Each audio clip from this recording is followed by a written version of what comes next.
POV, you have 30 days to choose. Not between two jobs, not between two cities, between your faith and your life. Because the most powerful men in the kingdom have just created a law designed to destroy you, and they know exactly what they're doing.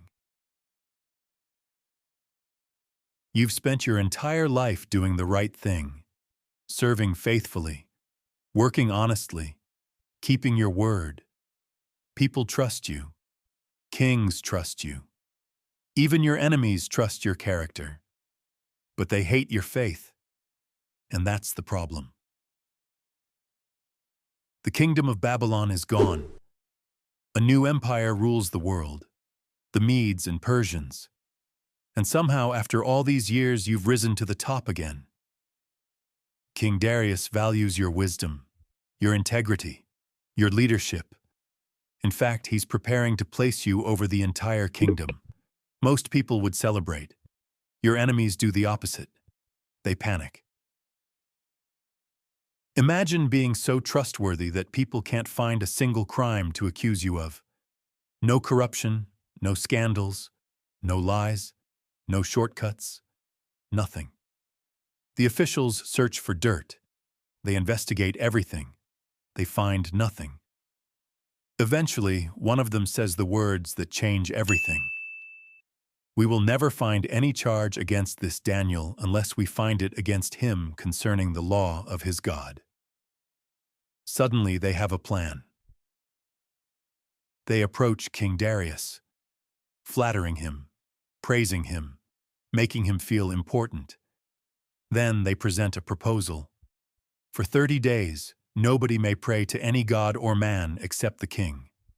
Anyone who disobeys will be thrown into a den of lions. Darius likes the idea, without realizing it. He's signing Daniel's death warrant. The decree becomes law, and under Persian law, it cannot be changed, not even by the king himself. Now imagine hearing the news. You know exactly what it means. Everyone does. The law isn't about the king, it's about you. The officials aren't trying to stop prayer. They're trying to stop Daniel. They're trying to force you into a choice. Stop praying or die. Most people would probably compromise. Just for 30 days. Pray silently. Hide their faith. Wait for the law to expire. Nobody would blame them. After all, isn't survival important? Would God really expect someone to risk their life over prayer? Those questions begin filling your mind. But then another thought appears. You've prayed faithfully your entire life. Why would you stop now? You walk home, climb the stairs, enter your room. The windows remain open, just as they've always been, facing Jerusalem, just as they've always been. Then you kneel, just as you've always done, and you pray. You know they're watching. You know the consequences. You know exactly what's going to happen next. Yet you pray anyway. Not because you're fearless, not because you enjoy danger, but because some things matter more than comfort, more than popularity, more than life itself. The officials immediately report to the king. Their trap has worked perfectly. Darius is devastated. For the first time, he realizes what they've done. This wasn't about loyalty. This wasn't about honor. It was never about the king. It was always about Daniel. All day long, Darius searches for a way to save you. Every legal argument, every possible loophole, every option, nothing works. The law cannot be changed. And as the sun begins to set, the sentence must be carried out. The lion's den waits.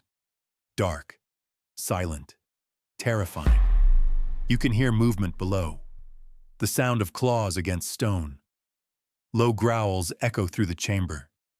The officials stand nearby, smiling, certain they've won. Darius looks heartbroken. Then he says something remarkable. Your God, whom you serve continually, he will deliver you. Even the king hopes for a miracle. Then you're lowered into the den.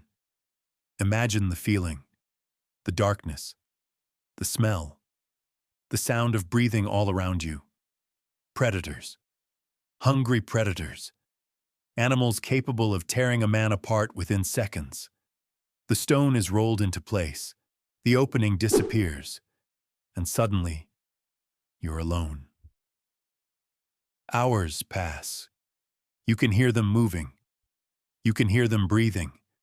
Every sound makes your heart race. Yet somehow, they never attack. Because you're not alone.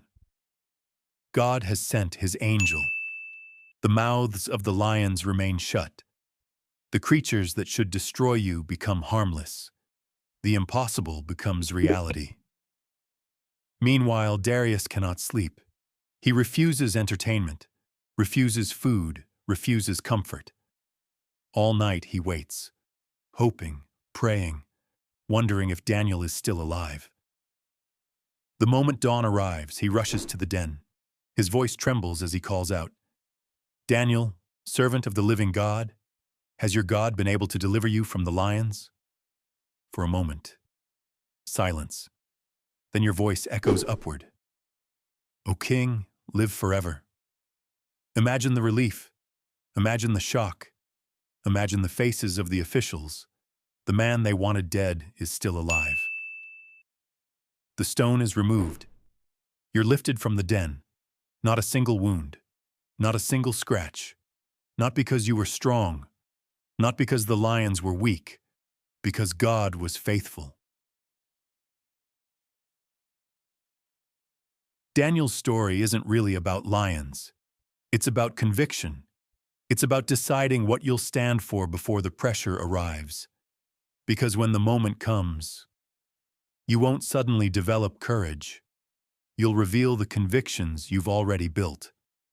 One of the most powerful lessons from Daniel's story is found in Psalm 56:3. Whenever I am afraid, I will trust in you. Daniel wasn't fearless. He simply trusted God more than he feared the lions. So here's the question. If following God cost you everything, would you still follow him? If you enjoyed this Bible POV story, subscribe for more journeys through Scripture and prepare for your next assignment, recruit.